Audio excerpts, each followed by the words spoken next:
All right, so when you hear the words psychopath or sociopath, what's the first thing that comes to mind? Probably some Hollywood villain, right? Someone super charming, totally ruthless, a master manipulator. But here's the thing. Behind all that fiction, there's a real, complex, and honestly a deeply misunderstood clinical diagnosis. It's called Antisocial Personality Disorder, or ASPD. Today, we're going to peel back the layers on this, move past the stereotypes, and really get into what it actually is. Let's dive in. You know, this quote from psychiatrist Hervey Cleckley's book, The Mask of Sanity, just nails the central puzzle of this disorder. It's describing someone who, on the outside, seems totally rational, completely sane, but on the inside, they're just fundamentally disconnected from the social and emotional world that you and I live in. And that is the mask of sanity. It's this convincing performance of being normal that hides a profound lack of empathy and self-awareness. And that mask is exactly why we have to go way beyond the Hollywood caricatures. To really get a handle on this condition, we've got to look at the clinical definition, because it's all about a pervasive, deeply ingrained pattern of behavior. Now, the most important two words in that whole definition are lifelong pattern. This isn't about one bad decision or some rebellious teenage phase. No, ASPD is a deep-seated way of moving through the world that starts way back in childhood or early adolescence and just keeps going. It's marked by this constant, consistent disregard for other people's rights, their feelings, and their safety. So to make that a little easier to remember, you can kind of boil it all down to what I call the 3 I's.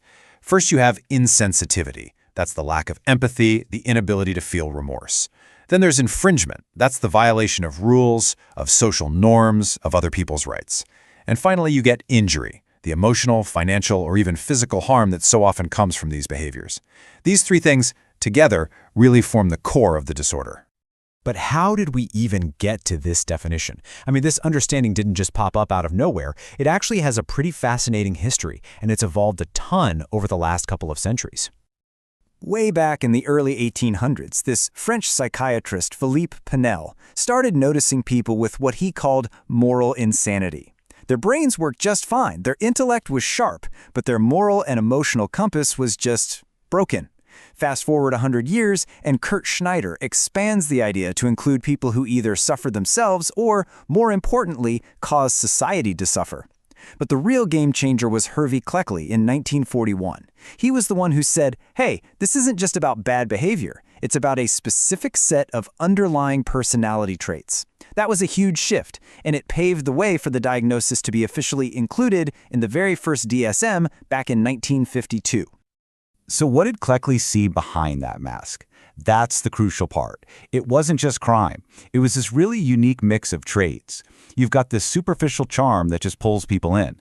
But underneath it, there's a deep-seated egocentricity, a total inability to form real loving connections. There's a complete lack of remorse or shame for what they do. And here's the kicker, a failure to learn from experience, especially punishment. They might know the rules, sure, but they don't feel the consequences in a way that actually changes how they'll act tomorrow.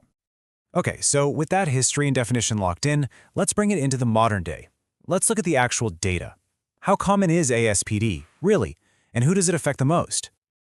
Well, the first thing that jumps right out at you from the numbers is a massive gender gap.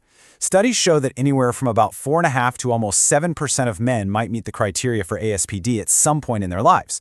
For women, though, that number is way lower, usually somewhere between about 1% and 2.5%. And that difference shows up consistently no matter where you look. And this next number, wow, this reveals one of the single biggest challenges with ASPD. It almost never travels alone. The overlap with substance use disorder is just staggering. In some studies of people with ASPD who are incarcerated, over 91%, you heard that right, also struggled with addiction. It creates this awful, vicious cycle where the impulsivity of ASPD drives the substance use, and the substance use just makes the antisocial behaviors even worse. And it doesn't stop with substance use. You see a huge overlap with borderline personality disorder and also much higher rates of PTSD, which often ties back to trauma in their childhood. But look at that last one, childhood conduct disorder. This isn't just a common link, it's a non-negotiable prerequisite. You literally cannot be diagnosed with ASPD as an adult unless you showed clear signs of conduct disorder before you turned 15. That's a huge piece of the puzzle. Now, this brings us to a really critical point about how this diagnosis interacts with society. Research has found that the actual rate of ASPD is pretty much the same across different racial groups. But, and this is a big but, the same research found that non-Hispanic black men were significantly more likely to be arrested and convicted for the exact same antisocial behaviors as their white counterparts. So what this suggests is that while the disorder itself might not discriminate, the social and legal consequences of it certainly can. So, this all leads us to maybe the biggest question of all. Where does ASPD come from? Is it something you're born with, or is it something that happens to you? Nature or nurture? Well, as we're about to see, the answer isn't a simple either-or. All the evidence we have points to this incredibly complex dance between the biological hand you're dealt and the life you end up living. So on the nature side of things, scientists have found some really key biological risk factors. Brain scans show that people with ASPD often have less gray matter and different activity levels in specific brain areas. We're talking about the frontal lobe, think of it as your brain's CEO in charge of impulse control, and the amygdala, which is like your internal fear alarm. Both seem to be wired differently. There's also evidence that neurotransmitter systems, especially serotonin, which helps put the brakes on aggression, are out of whack. And on top of all that, twin and adoption studies make it pretty clear that there's a significant genetic component that can be passed down. And if you want the perfect example of how nature and nurture team up, look no further than the so-called warrior gene, MAOA. There was this huge study that followed a group of men from birth into adulthood. They found that guys with a certain low-activity version of this gene were way more likely to develop antisocial behavior. But, and this is the most important part of the whole story, that was only true if they also suffered from severe abuse as kids. The gene by itself didn't do it. The abuse by itself wasn't a perfect predictor. It was the combination. It's like they say, genes load the gun, but the environment pulls the trigger. So let's zoom in on those environmental triggers. The research here is undeniable. People with ASPD have shockingly high rates of childhood adversity. We're talking about physical abuse, sexual abuse, neglect, just serious trauma. Unstable family lives with things like poor supervision, parents with their own substance abuse problems, and deep poverty are also huge risk factors. And then you have the broader social stuff, like growing up in a dangerous neighborhood or falling in with the wrong crowd, which can push a vulnerable kid even further down that path. So how do we put it all together? Well, a researcher named David Lycan used a perfect metaphor. He said to think of it like a recipe. You can have all the right ingredients, genetically speaking, but without the right environmental conditions, the heat, the mixing, you're not going to get the final dish. When it comes to ASPD, neither biology nor environment alone is enough. It's that toxic combination of the two that cooks the disorder.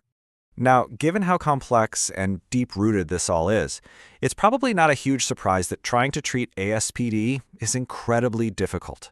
So difficult, in fact, that a lot of people have just slapped the untreatable label on it. But is that really the whole story? I mean, the challenges are massive. People with ASPD usually don't think they have a problem. They blame everyone else for their issues, and they have almost zero motivation to change. But even with all those roadblocks, it doesn't mean progress is impossible. There are targeted approaches. Things like cognitive behavioral therapy, or CBT, can help chip away at those distorted ways of thinking.